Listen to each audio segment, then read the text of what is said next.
This is quite a tricky one, isn't it, about advice? I'm never sure about the word advice. I suppose it comes from that being a social worker, you don't want to give advice to people, or you don't want to, and it kind of sets you up in a way. What advice would you give? Because we can all give advice. I suppose, though, the thing is, I have been a social worker for 31 years. I've been working on reflective practice, writing about it, training on it for more than 20 years. So maybe there is something that I can offer from that experience. But what's really difficult is I would actually give different people different advice. I think it almost needs to be, if you are giving advice and using that word, it needs to be tailored, doesn't it, to that individual and the circumstance that they're in. But maybe you would need to work through questions like some of the questions we've asked today. And I'm just thinking this now as we've come to this final question, but it's almost think about those questions for yourself. What does reflective practice mean to you? Why is reflective practice important to you? What are the barriers for you? And then it comes out with your, if you like, your unique framework for reflection. And then you could look for unique advice based around that. So I'd give everybody different advice, but maybe there's some key things that I'd say, and I've probably already said them in the conversation, to be honest, but one is be kind to yourself. Don't use reflective practice in a way to beat yourself up. That's important. Yes, there are always things we can learn, and yes, we do need to be open to learning and to change, but we also need to be kind to ourselves and think about what we've done well. So I suppose that's one piece. And if you're a manager, the advice is don't always keep asking people, what will you do differently? Also say to them, give them feedback and say, that was a great piece of work and you could maybe use this. What could you use from this that you could use again? So that kindness, I think, is really important. I think being open to creative approaches really matters. So an experience that I had recently, not within the project, but where I met with a group of like senior social workers and gave them a technique that I said, this could be a really good technique for you to use in groups. And they, if I'm honest with you, at the end of the session, our agreement was I'd give them a technique, they'd go and use it, and then we'd come back again in a month's time or so and talk and have another technique. And they would, so it was really to encourage them to go away and sort of do reflective conversations. And I did this technique with them and they were like, oh no, people won't like that. No, people won't like that. To be fair to them, they gave it a go. And then the following month they came back and they went, I am amazed. It went brilliant. People loved it, and I think what's really important is they were very open. They were skeptical at first, but then they used it. They didn't let that skepticism hold them back. They did use it. And I think that was a key learning moment for them, that here's something I don't think will work, but actually it did work really well. So I suppose it's about being open, especially as a supervisor. If you hear a technique and you think, oh no, that doesn't really work for me, it doesn't encourage me to be reflective, or even I tried it with that worker and it didn't work for them. Different things work for different people. So be open to trying out different things. And as a worker, be open into testing out an idea and don't think, oh no, that won't help me to reflect. Be open. And the more open you are, the more you'll get from it. So I think it's about just openness matters. And maybe in a way, I don't know if it's the wrong word, but we're working in children and families here, but playfulness almost, be willing to be playful with reflection. We know how helpful play is for children and how play really enhances learning and development for children, and it shouldn't really be much different for us as adults. Creativity and play and fun helps our learning. So be open to playing around with ideas on reflection and making your own reflective model and testing out silly techniques, but giving just everything a go. Be open and give everything a go. I suppose they're the two main things that for me could be advice to everybody. But then other things, there might be one person listening might think, oh, I really want to give you this advice or this advice because I think this would really work for you. I remember years ago working with a student who was brilliant in practice but wasn't great at reflective writing, and we did quite a lot of work about using different models, and she swapped from using a particular model in her reflective writing to another model, and her grades went up like 20% or something. I'm not guaranteeing that's going to happen for everybody, but unique advice, tailored. So just really being open to your you developing your individual tools and having an individual toolkit for reflection, I suppose, and that would be different for everybody. So maybe that's my advice. It doesn't really make any sense to say I'd give everybody individual advice, but that's I suppose it's that individuality of reflection. Yeah. What would your advice be? Yeah, it's like you say, I'm not sure advice is maybe the best thing, but in terms of, I suppose, what I've learned as a worker and across the project, I really like what you said about that concept of the toolkit, because I think we use that and we understand that as social workers, that we can dip in and out of different things. And I suppose it's around not being afraid of trying different things. So you were saying about being open to new things. And I think sometimes we can be our own worst enemy because we might be just a bit scared of getting it wrong. And I think with reflection, it isn't right or wrong in a sense, because it's so individual and unique, like you were saying. So don't be scared that you might say the wrong thing or you might think the wrong thing, because it comes back to you and your feelings and your experience. And only through exploring that and developing those skills are you going to become more self-aware and become better at it, I suppose. So yeah, definitely don't be afraid to try new things, and don't be afraid to get it wrong, because there isn't really a right or wrong in reflection. And I suppose the other thing, what we've spoken about today that really stood out for me, was about remember that link between reflection and self-care, because we know that reflection can help mitigate some of that stress. So whether that is through group reflection, supervision, a critical friend, reflective writing, a journal, whatever it may be, it's going to help you in some way. So I would kind of hang on to that in my own mind. Yeah, I think that's really good advice, actually. I liked the way as well where you summarised that all the different tools that we can use, like reflective writing, critical friendship, group reflection, reflection in supervision, you know, that transitional moment reflection. There's so many different spaces, aren't there, really, for reflection? So I really like that advice.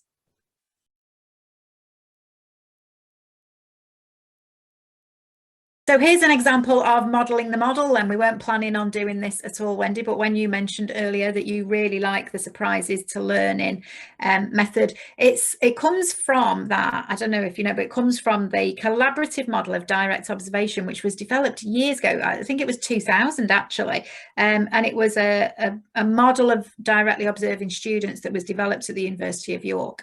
And as part of that model, they suggested that you concluded everything after you've done the direct observation, you've given the feedback and everything, that you conclude the whole thing with those 4 headings: surprises, satisfactions, dissatisfactions, and learning. And over the years, I found those 4 are so good to just conclude any activity in a reflective way. So when you said it earlier, I was thinking, well, of course, because that offers, you know, that particular method really offers a great conclusion to reflection. So maybe we should conclude our conversation using that. So we haven't prepared for this at all, but let's just go ahead and model the model, and each of us can share based on our reflective conversation today, our surprises, satisfactions, dissatisfactions, and learning, and we'll see where we go. So I would say my surprise, that the first thing that comes to my head when I think about surprises and the conversation that we've had today is how many, we've had so many conversations about the project and about supporting reflection within the project and how that can be done. And, you know, I've really enjoyed working with you because you've been really open to new ideas. We've had all those conversations. But what's really struck me today is the structure of these 10 questions that you know, you had the questions, and then we just said, we'll have a conversation about those questions. I've learned so much more from you listening to it, because maybe the structured conversation of here are the questions, because previously when we've met, our conversations have almost not had a structure, and sometimes they've gone off in different directions, which in some ways has been helpful because it's been creative and open and, oh, what about this idea, what about that idea? But maybe today, because we've had a structure, I don't know, I've maybe just sat and listened more. I've not been thinking about what do I want to say. I've really truly listened to what you've been saying. I don't know, but I feel like I've learned so much more about what's been helpful in the project just from listening to your answers to the questions. And that's been a surprise, because we've met so many times before, I had so many conversations before, but maybe the 10 questions, maybe that would be a really good thing to do for supervision, or a reflective conversation with a critical friend. Maybe it's a good method. Here's maybe not 10 questions, but here's 3 questions that we're going to have a conversation about. And it's not just a one way, it's a both people answering the same question. I don't know, it's worked really well because I've learned a lot about the project. So that's my surprise. What about your surprise today then? I suppose it's how you can condense so much information, I think, into such short answers. Because I think reflection, really, we could have sat all day and spoken about all these different questions, what it brings to mind, what it means, and we could have delved into a lot of things, I think. So I think having that structure, like you were saying, it's surprising that you can kind of condense it down but still have those kind of key important messages. Yeah, that's interesting. Okay, so satisfactions then. I suppose I've had a few satisfactions. Some of them are very practical and they're almost immediate satisfactions that may not work later, because one of the satisfactions is it seems to have recorded okay, but when I come to watching it back, that might not be a satisfaction because maybe it hasn't recorded all right, you know. So I think some of that shows the difference between surface and deeper. It might be an immediate satisfaction, but maybe later it's not, when we see what the actual video turns out like. So, but I'm thinking, oh, it's gone smoothly, we've got it done, you know. So I suppose that's a satisfaction, but is it a long-term one? Maybe one of the big satisfactions is, I think, although we didn't write it like this, the questions actually seem to have led one into another. So there seems to have been almost a connection in the conversation. So even though it's had these questions, that the conversation seems to have flowed actually from my perspective. So I think that's a satisfaction. Yeah. What about your satisfactions? So I think because we've had that time, like you say, to take a step back and unpick the different things, I think it's a satisfaction for me to kind of feel that sense of achievement of what's been done through the project and this work that we've been doing with yourself. So it's really satisfying to feel like we've offered different things to workers that hopefully it is having an impact on practice. So just thinking about the different approaches we've used, the different things we've brought in, the different people we've connected with, that yeah, hopefully it's going to have a positive impact on yes, children and families and individuals that we work with, really. Yeah. Okay, I'm just wondering whether that begins to create my dissatisfaction. I don't know if that sounds right, really, but I think one of the things I'm always dissatisfied with around reflection is the use of models that don't come from social work. You know, the most commonly taught models come largely from health or education backgrounds. And I feel like, you know, social work and reflection are so connected and intrinsically linked. And sometimes I really get quite frustrated about why aren't we using more models developed by social workers? And I suppose in a way that is a bit of a dissatisfaction, is that, you know, the work that you've been doing within the project, and of course the reflective element of the project is one tiny part of the whole project. You know, the project's been very significant in terms of looking at social work with children and families across the area. And so it's only one aspect, but maybe a dissatisfaction is, I think the more that I've learned about what you've been doing in the project, it's enhanced my learning and my understanding. And I wonder whether there's so much really good work being done by social workers all over the UK, and those pockets of practice, who's picking those up, who's sharing those, who's, you know, I'd love to have another conversation with you that is just literally highlighting, look, these are the key parts of the project that we've done that other people can watch, and it becomes shared outside of your own area. So maybe that's a dissatisfaction, that I think there's so much excellent practice that social workers do, but I suppose much like the issues earlier, we keep focused so much on what isn't going well. Are we really sharing that fabulous stuff that is going really well in social work? And so maybe that's my dissatisfaction. We're not sharing it enough with one another, and we'd learn such a lot from listening to one another, I think. That's my dissatisfaction. What about your dissatisfaction? So I think on reflection and thinking about all the things that we've discussed throughout this conversation, I suppose my dissatisfaction is the frustration that I know as a practitioner how important reflective practice is. And all our discussions today have highlighted some of the key points, some things to take away, some practical things. But how easy is that to do in practice becomes that going back to the barriers and things, just thinking about, do we give enough time to it, and do we allow ourselves that time really? So the dissatisfaction for me is knowing the importance, but giving it the time that it deserves. And it's just so difficult to do as a social worker, I suppose. Yeah, absolutely. And all those barriers that are in place. Yeah, absolutely. Okay, so then we've got learning, and I always think it's interesting when you use this method, because it's not a specific question, is it? It's not like, you don't say, well, what was your surprise today, or what was your learning today? It's just learning. And so I conclude supervision sessions using this method. I think I've told you that before, but very often I'll get to learning, and sometimes people will tell me about the key thing they've learned, or they'll tell me something about their learning environment. So it can be a whole range of different things. And I think when I've used this method for myself, I've almost always gone with learning being what I've learned in that session. So I use it sometimes when I'm doing a reflective account for the regulator, and I usually conclude my reflective account with surprises, satisfactions, dissatisfactions, learning.